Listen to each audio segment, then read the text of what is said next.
আল্লাযীনা আমানু ওয়া তাতমাইন্নু কুলুবুহুম বিযিকরিল্লাহ। রব্বে কারীম বলেন, হে ঈমানওয়ালারা, যারা ঈমান এনেছো, তাতমাইন্নু কুলুবুহুম, তোমাদের অন্তর, অশান্ত হৃদয় শান্ত হবে জিকিরের মাধ্যমে। আলা বিযিকরিল্লাহ তাতমাইন্নুল কুলুব।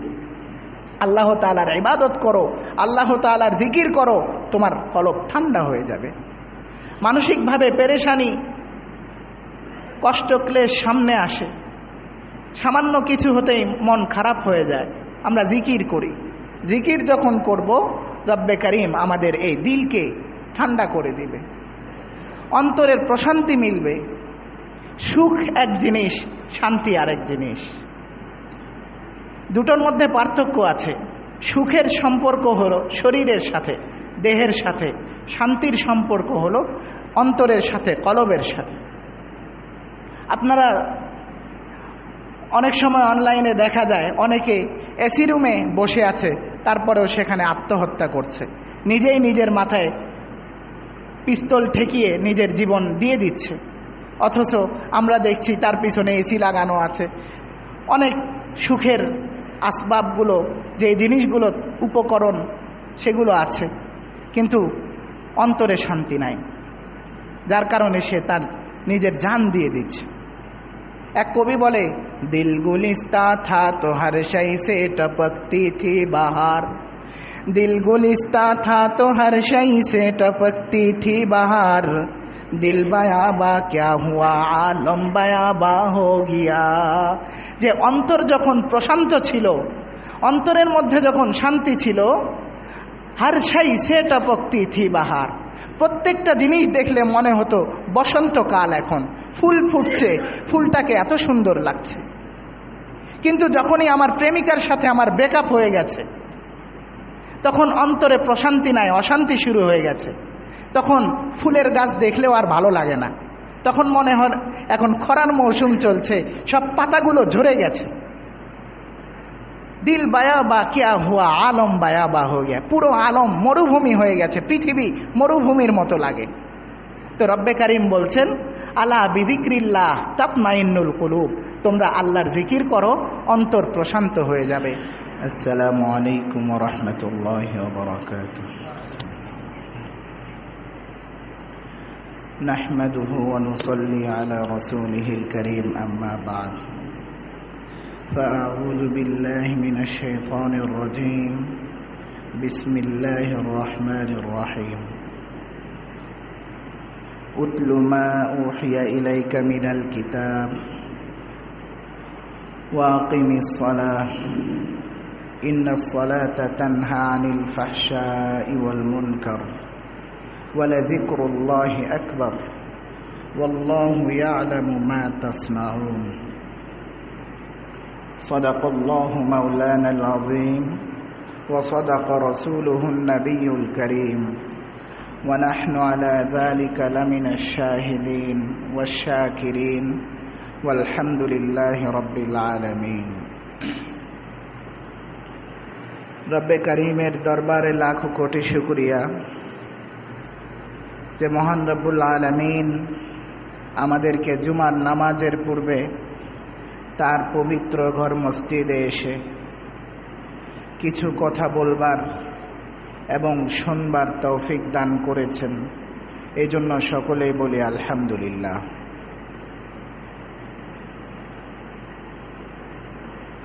গত কয়েক সপ্তাহ যাবৎ আলোচনা চলছিল, সালাত সংক্রান্ত আলোচনা। মসজিদের পক্ষ থেকে আমাকে বলা হয়েছিল সালাতের গুরুত্ব নিয়ে আলোচনা করতে, এজন্য সালাত নিয়ে আলোচনা শুরু করা হয়েছে। সালাত এমন এক বিষয়, নামাজ এমন একটা গুরুত্বপূর্ণ বিষয়,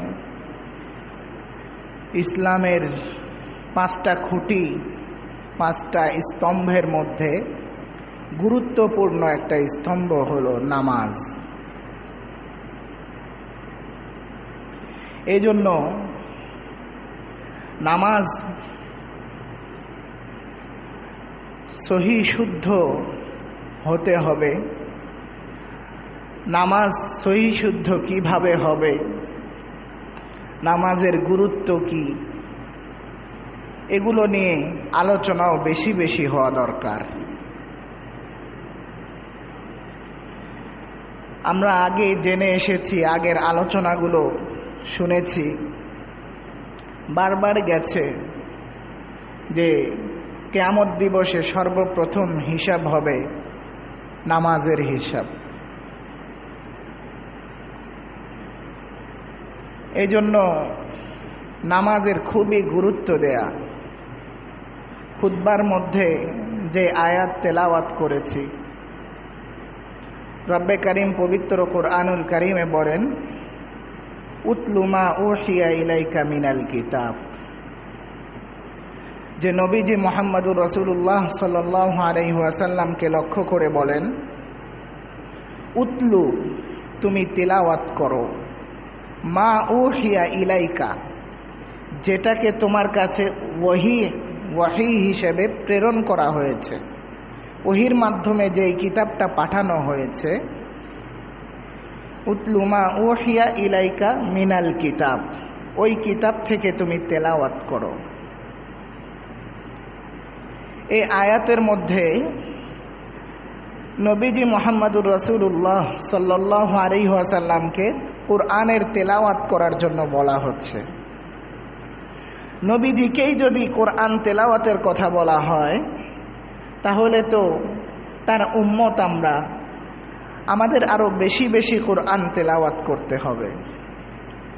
নবীজিকে কোনো হুকুম দেওয়া মানে হলো সেটা আরো বেশি করে যাতে তার উম্মতরা আমল করে, এই জন্য নবীর উপরে এই হুকুমগুলো দেয়া হয়েছে, যে উতলু মা উহিয়া ইলাইকা মিনাল কিতাব, আপনার কাছে যে কিতাবকে ওহী হিসেবে পাঠানো হয়েছে এই কিতাবকে তেলাওয়াত করুন। এক নাম্বার কথা। দ্বিতীয় নাম্বার কথা এই আয়াতের মধ্যে, ওয়া আকিমিস সালাহ, এবং সালাত কায়েম করুন। ইন্না সালাতা তানহা আনিল ফাহশাই ওয়াল মুনকার, নিশ্চয় সালাত মানুষকে তানহা আনিল ফাহশাই ওয়াল মুনকার, খারাপ কাজ নিষিদ্ধ কাজগুলো থেকে বিরত রাখে। ওয়ালা যিকরুল্লাহি আকবার, আল্লাহ তাআলার জিকির, আল্লাহ তাআলার আলোচনা, আল্লাহর ইবাদত সবচেয়ে বড়। ওয়াল্লাহু ইয়ালামু মা তাসনাউন, আল্লাহ তাআলা জানেন যে তোমরা কি করো। এই আয়াতের প্রথম অংশে রব্বে কারীম কোরআন তিলাওয়াতের আদেশ দিলেন।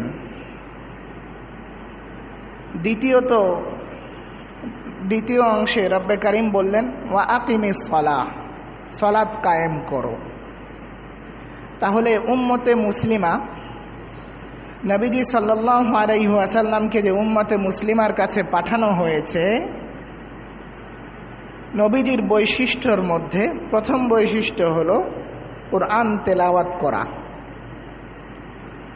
আগে আলোচনা শুনেছেন, কয়েক সপ্তাহ আগে এই আয়াত পড়েছিলাম, লাকাদ মান্নাল্লাহু আলাল মুমিনিনা ইয বা'আসা ফীহিম রাসূলাম মিনহুম ইয়াতলু আলাইহিম আয়াতিহি ওয়া ইউযাক্কিহিম ওয়া ইউআল্লিমুহুমুল কিতাবা ওয়াল হিকমাহ।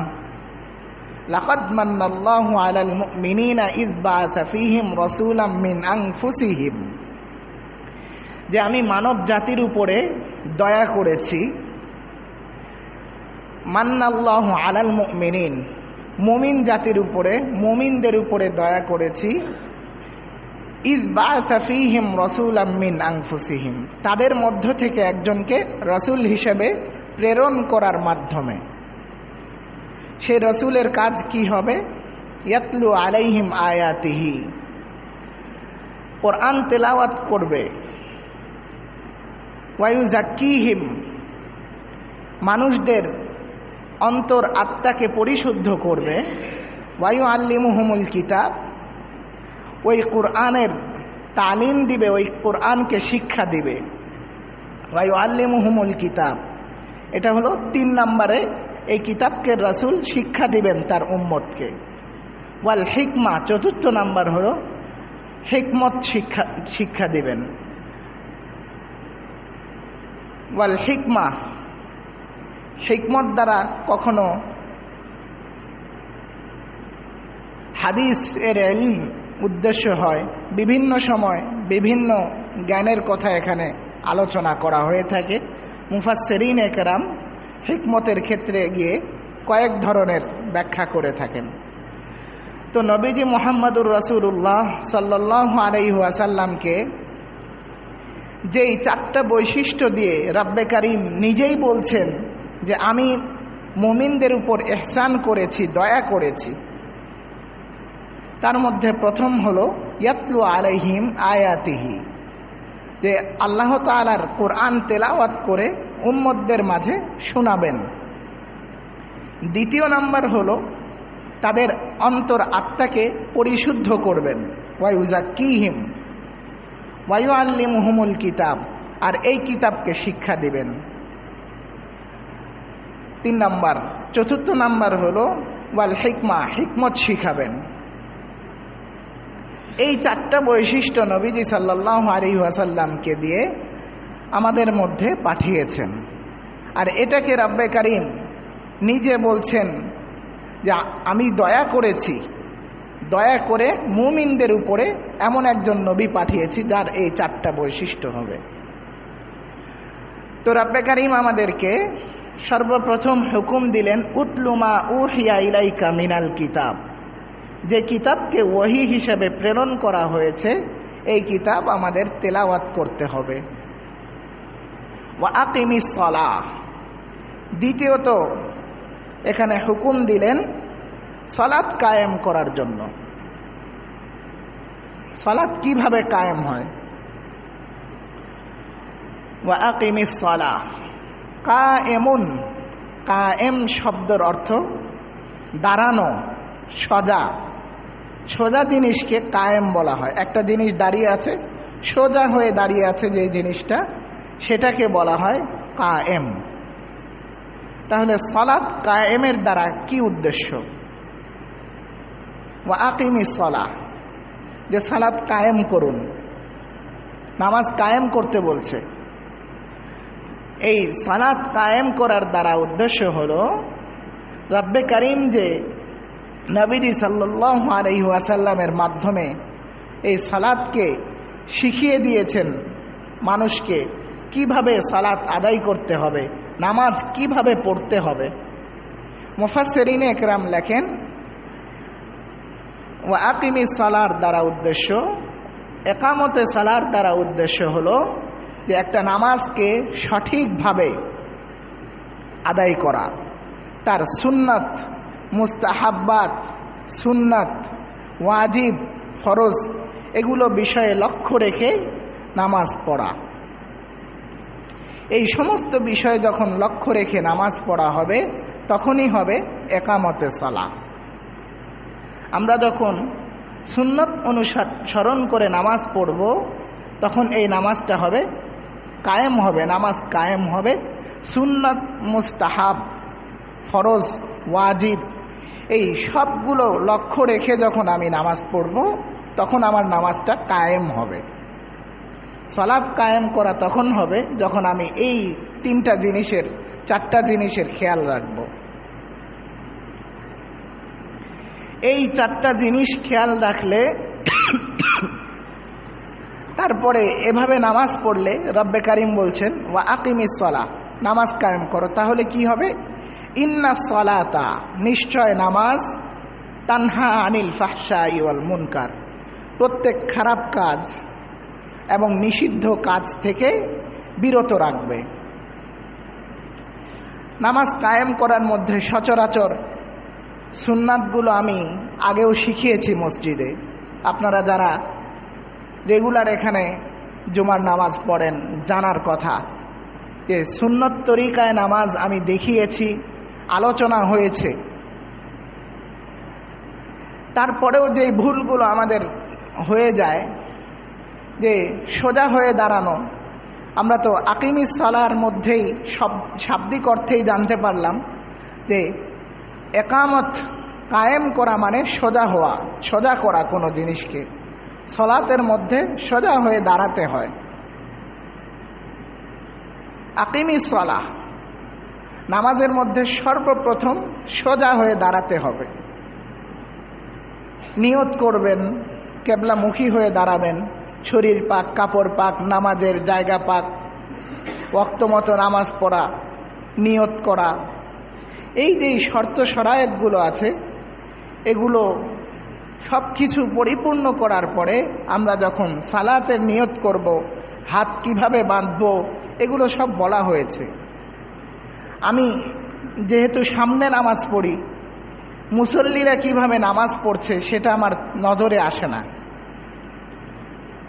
কেউ কেউ আমাকে বারবার বলে যে নামাজের মধ্যে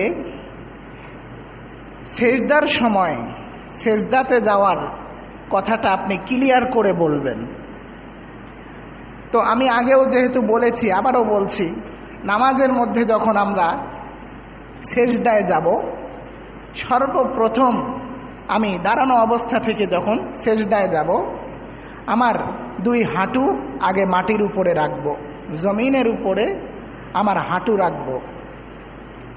এরপরে আমার দুই হাত সোজা করে রাখব। এরপরে আমার নাক রাখব। এরপরে আমার কপাল রাখব।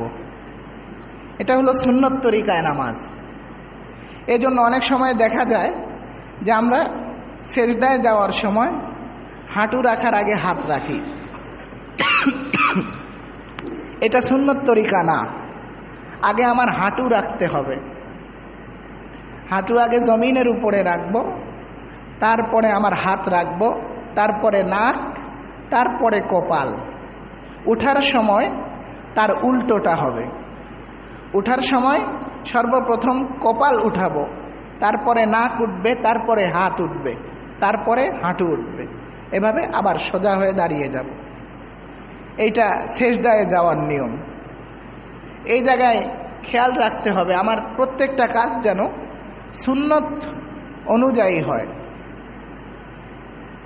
আমার সালাত যেন কায়েম হয়। আকিমিস সালাহ, সালাত কায়েম করার কথা বলা হচ্ছে।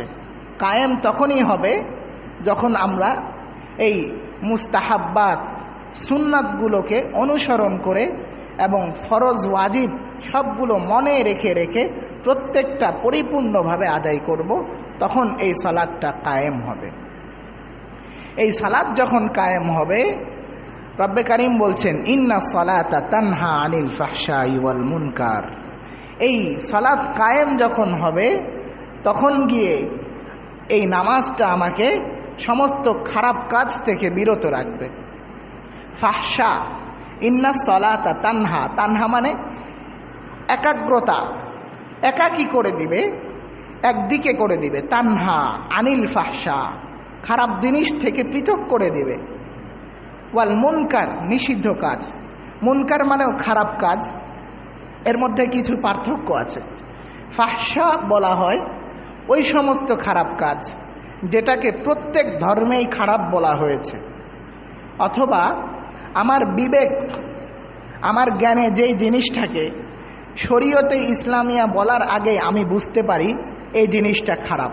যেমন চুরি করা, এটা সাধারণ মানুষ যে কোনো ধর্মের তারা জানে চুরি করা খারাপ, মিথ্যা কথা বলা খারাপ, এটা সবাই জানে।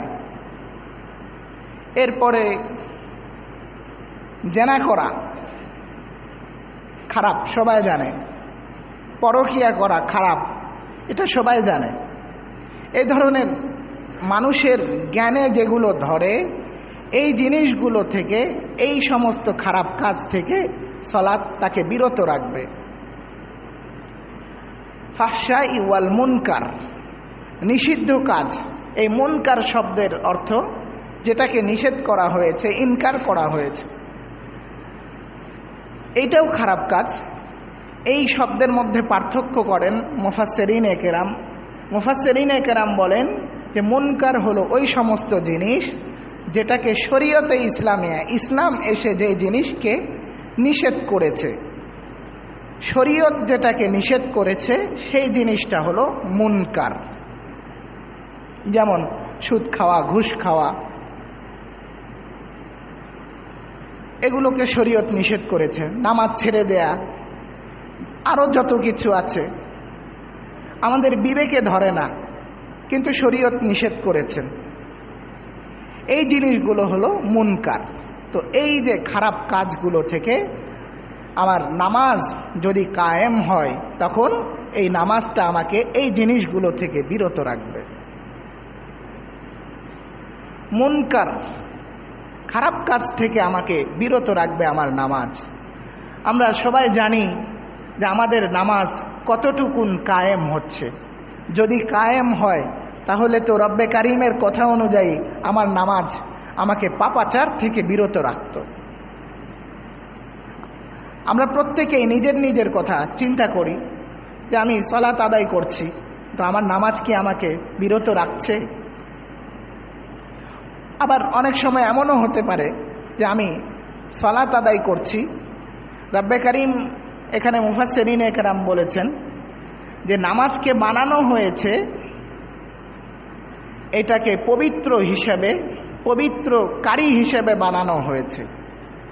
যেমন সার্ফ এক্সেল, এরপর গুঁড়া সাবান এগুলোকে তৈরি করা হয়েছে ময়লা দূর করার জন্য।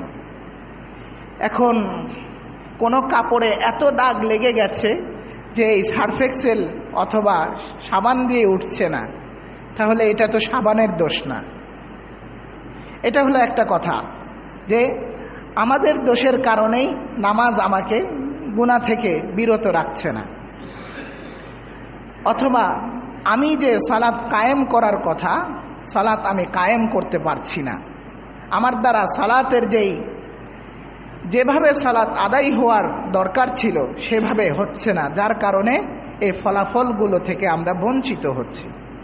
যেমন ধরেন আগের প্রথম অংশে, আয়াতের প্রথম অংশে বলা হয়েছে উতলু মা উহিয়া ইলাইকা মিনাল কিতাব, যেই কোরআনকে দেওয়া হয়েছে এই কোরআনকে তেলাওয়াত করার কথা।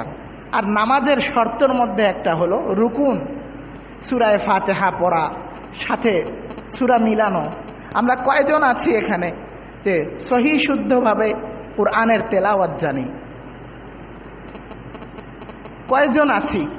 বুকে হাত দিয়ে কে বলতে পারবো যে আমি সহি শুদ্ধভাবে কোরআনের তেলাওয়াত করে শোনাতে পারবো? এখন একদম রব্বে কারিম যেভাবে কোরআনকে নাজিল করেছেন, যেভাবে পড়তে বলেছেন, ঠিক সেভাবে পড়তে পারবো সহি শুদ্ধ প্রত্যেকটা হরফ মাখরাজ থেকে উচ্চারণ করে, কায়দা কানুন যেই মদ মাখরাজ এগুলো উচ্চারণ করে আমি পড়তে পারবো? কয়জন আছি এখানে কোরআনকে সঠিকভাবে তেলাওয়াত করতে পারি? নামাজের মধ্যে আল্লাহু আকবার বলার পরে, নিয়তের পরে যখন তাকবীরে তাহরিমা বললেন, তারপরে ফরজ নামাজের মধ্যে সূরা ফাতিহা পড়তে হবে, কোরআন থেকে তেলাওয়াত করতে হবে। আমার যখন তেলাওয়াতই সহি নাই, শুদ্ধ নাই, তাহলে আমার নামাজ কায়েম হচ্ছে? আমার নামাজ হচ্ছে না। নামাজের বড় একটা রুকুন ফরজ কোরআনের আয়াত থেকে সামান্য 3 আয়াত কমপক্ষে পড়া, কিন্তু আমার কোরআন সহি শুদ্ধ নাই, তাহলে আমার নামাজ হচ্ছে না। আমার কারণে আমার নামাজ আমাকে গুনাহ থেকে বিরত রাখছে না। কোরআনের তেলাওয়াত সহি শুদ্ধ হতে হবে। এই জন্য তেলাওয়াত নিজেও করতে হবে, নিজেও শিখতে হবে, নিজের সন্তানকে শিক্ষা দিতে হবে। কিছুদিন আগের কথা, তখনও বলতে চেয়েছিলাম, কিন্তু ভাইরাল টপিক নিয়ে আমার আলোচনা করার ইচ্ছা নেই, কখনো জাগেও না, এজন্য বলি না। কিছুদিন আগে আপনারা যারা অনলাইনের সাথে জড়িত তারা জানেন, বাংলাদেশে একজন সুদর্শন যুবক আছে, নাম সম্ভবত অ্যাডলফ খান। সে নাকি বাংলাদেশের সবচেয়ে সুদর্শন পুরুষ, দেখতে সুন্দর, মহিলাদের মতো দেখতে। তো সে নাকি সবচেয়ে সুন্দর পুরুষ। তো সে সুন্দর, ঠিক আছে, মানলাম। তার বাবা মারা গেছে কিছুদিন আগে।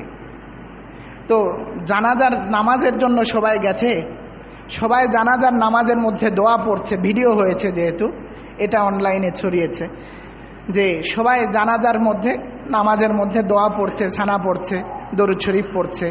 তারপর যেই দোয়াটা পড়া হয় আল্লাহুম্মা গফিরলি হাইয়িনা ওয়া মাইয়িতিনা, এগুলো পড়ছে, সবাই পড়ছে। আর ও চুপচাপ হাবার মতো দাঁড়িয়ে আছে। সুদর্শন পুরুষ, নিজের বাবার জানাজায় সে জানাজাটা সহি শুদ্ধভাবে পড়তে পারছে না, হা করে দাঁড়িয়ে আছে। ইমাম সাহেব সালাম ফিরায়, ও সালাম ফিরায় না। আরও যারা ছিল, শত শত মানুষ হবে, তারা সবাই ডানে সালাম ফিরায়, বামে সালাম ফিরায়, সে কোনো দিকে সালামই ফিরায় না, নামাজটাই পড়তে পারে না। আমার সন্তান যখন আমার জানাজার নামাজটা পড়তে পারবে না, এর চেয়ে দুঃখের আর কি হতে পারে? আমি আমার বাবার জানাজার নামাজটা সহি শুদ্ধভাবে পড়তে পারবো না, এর চেয়ে দুঃখের আর কি হতে পারে? মারা গেলে তো তখন আর চিন্তা করার সুযোগই নাই। এখানে থাকতে চিন্তা করতে হবে যে আমি কি করছি, কি করা উচিত আমার। দিন আমার নিজেরও শিক্ষা গ্রহণ করতে হবে, সন্তানদেরকেও শিখাতে হবে। তা না হলে সহি শুদ্ধ নামাজ আমি পড়তে পারবো না। নামাজ সহি শুদ্ধ হতে হবে। রব্বে কারিমের পরে বলেছেন ওয়ালা যিকরুল্লাহি আকবার, যে আল্লাহ তাআলার আলোচনা, আল্লাহ তাআলার জিকির, এটা হলো সর্বোত্তম জিনিস, মহান এক জিনিস হলো জিকির, আল্লাহর আলোচনা। কোরআনের কারিমের মধ্যে জিকির এর এই শব্দটা বিভিন্নভাবে, কখনো নামাজের ক্ষেত্রে আলোচনা করা হয়েছে, জিকির মানে নামাজ পড়া, কখনো আলোচনা মানুষকে দ্বীনি কথা বলা, এটাকেও জিকির বলা হয়েছে। এভাবে সুবহানাল্লাহ, আলহামদুলিল্লাহ, আল্লাহু আকবার, এগুলোকেও জিকির বলা হয়েছে। জিকির করলে, জিকির করার কথা পবিত্র কুরআনুল কারীমে বারবার বলা হয়েছে। ইয়া আইয়ুহাল্লাযীনা আমানুযকুরুল্লাহ যিকরান কাসীরা ওয়াসাব্বিহুহু বুকরাতাও ওয়া আসীলা, যে হে ঈমানওয়ালারা, তোমরা সকাল সন্ধ্যা রব্বে কারীমের জিকির করো। ইয়া আইয়ুহাল্লাযীনা আমানুযকুরুল্লাহ যিকরান কাসীরা, বেশি বেশি জিকির করো। ওয়াসাব্বিহুহু বুকরাতাও ওয়া আসীলা, সকাল সন্ধ্যা জিকির করো। জিকির করলে অনেক লাভ। সুবহানাল্লাহ, আলহামদুলিল্লাহ, আল্লাহু আকবার। আমি গাড়ি চালাচ্ছি, মুখটা বন্ধ না রেখে আমি জিকির করি। আমি হাঁটছি, সমতল ভূমিতে চলছি, সুবহানাল্লাহ। উঁচুতে উঠছি, আল্লাহু আকবার। নিচে নামছি, সুবহানাল্লাহ। সমান জায়গায় চলছি, লা ইলাহা ইল্লাল্লাহ মুহাম্মাদুর রাসূলুল্লাহ। এভাবে বিভিন্ন জিকির আজকার করতে থাকা। আল্লাযীনা আমানু ওয়া তাতমাইন্নু কুলুবুহুম বিযিকরিল্লাহ, রব্বে কারীম বলেন, হে ঈমানওয়ালারা, যারা ঈমান এনেছো, তাতমাইন্নু কুলুবুহুম, তোমাদের অন্তর, অশান্ত হৃদয় শান্ত হবে জিকিরের মাধ্যমে। আলা বিযিকরিল্লাহ তাতমাইন্নুল কুলুব, আল্লাহ তাআলার ইবাদত করো, আল্লাহ তাআলার জিকির করো, তোমার কলব ঠান্ডা হয়ে যাবে। মানসিকভাবে পেরেশানি, কষ্ট, ক্লেশ সামনে আসে, সামান্য কিছু হতেই মন খারাপ হয়ে যায়। আমরা জিকির করি, জিকির যখন করব, রব্বে কারীম আমাদের এই দিলকে ঠান্ডা করে দিবে, অন্তরের প্রশান্তি মিলবে। সুখ এক জিনিস, শান্তি আরেক জিনিস, দুটোর মধ্যে পার্থক্য আছে। সুখের সম্পর্ক হলো শরীরের সাথে, দেহের সাথে, শান্তির সম্পর্ক হলো অন্তরের সাথে, কলবের সাথে। আপনারা অনেক সময় অনলাইনে দেখা যায় অনেকে এসি রুমে বসে আছে, তারপরেও সেখানে আত্মহত্যা করছে, নিজেই নিজের মাথায় পিস্তল ঠেকিয়ে নিজের জীবন দিয়ে দিচ্ছে। অথচ আমরা দেখছি তার পিছনে এসি লাগানো আছে, অনেক সুখের আসবাবগুলো, যে জিনিসগুলো, উপকরণ, সেগুলো আছে, কিন্তু অন্তরে শান্তি নাই, যার কারণে সে তার নিজের জান দিয়ে দিচ্ছে। এক কবি বলে, দিল গুলিস্তা থা তো হর শৈ সে টপকতি থি বাহার, দিল গুলিস্তা থা তো হর শৈ সে টপকতি থি বাহার, দিল বায়াবা ক্যা হুয়া আলম বায়াবা হো গিয়া। যে অন্তর যখন প্রশান্ত ছিল, অন্তরের মধ্যে যখন শান্তি ছিল, হার শাই সে টপকতি থি বাহার, প্রত্যেকটা জিনিস দেখলে মনে হতো বসন্তকাল, এখন ফুল ফুটছে, ফুলটাকে এত সুন্দর লাগছে। কিন্তু যখনই আমার প্রেমিকার সাথে আমার ব্রেকআপ হয়ে গেছে, তখন অন্তরে প্রশান্তি নাই, অশান্তি শুরু হয়ে গেছে। তখন ফুলের গাছ দেখলেও আর ভালো লাগে না। তখন মনে হয় এখন খরার মৌসুম চলছে, সব পাতাগুলো ঝরে গেছে। দিল বায়া বা কিয়া হুয়া আলম বায়া বা হয়ে গিয়া, পুরো আলম মরুভূমি হয়ে গেছে, পৃথিবী মরুভূমির মতো লাগে। তো রব্বে কারিম বলছেন, আলা বিযিক্রিল্লাহ তাতমাইন্নুল কুলুব, তোমরা আল্লাহর জিকির করো, অন্তর প্রশান্ত হয়ে যাবে। ওয়ালা যিকরুল্লাহি আকবার, এই আয়াত যেটা পড়ছি, ওয়ালা যিকরুল্লাহি আকবার, রব্বে কারিম বলেছেন সবচাইতে বড় জিনিস হলো আল্লাহর জিকির। ওয়াল্লাহু ইয়ালামু মা তাসনাউন, তোমরা কি করছো এই সম্পর্কে আল্লাহ তাআলা ভালো জানেন, সবচেয়ে বেশি জানেন। এজন্য আমরা সালাত কায়েম করব, সহিহ শুদ্ধভাবে নামাজ কিভাবে পড়তে হয় এটা ওলামা একরামের কাছে গিয়ে জেনে নিব, নিজেরা কোরআন তেলাওয়াত করব, কোরআন সহিহ শুদ্ধভাবে তেলাওয়াত করার চেষ্টা করব। এরপরে সালাত নিয়মিত 5 ওয়াক্ত সালাত আদায় করব। ফরজ যেহেতু, 1 ওয়াক্ত নামাজ ছেড়ে দিলে 240 বছর, কাজা করলে 240 বছর আমাকে জাহান্নামের আগুনে পুড়তে হবে। এই জন্য সালাতের প্রতি খুবই গুরুত্ব দিব, সালাতের খেয়াল রাখি। আর সুনান মুস্তাহাব্বাত এগুলোর খেয়াল যখন করব, তখন আমার নামাজ হবে কায়েম হবে, আমার নামাজ কায়েম হবে। আর তখনই সেই নামাজ আমাকে পাপাচার থেকে দূরে রাখবে। আল্লাহ তাআলা এই আলোচনাগুলোর উপরে আমাদেরকে আমল করার তৌফিক দান করুন, স্মরণ রাখার তৌফিক দান করুন, নিজেদের সন্তানকে কোরআনের শিক্ষা দেওয়ার তৌফিক দান করুন। ওয়া আখিরু দাওয়ানা আনিল হামদুলিল্লাহি রাব্বিল আলামিন।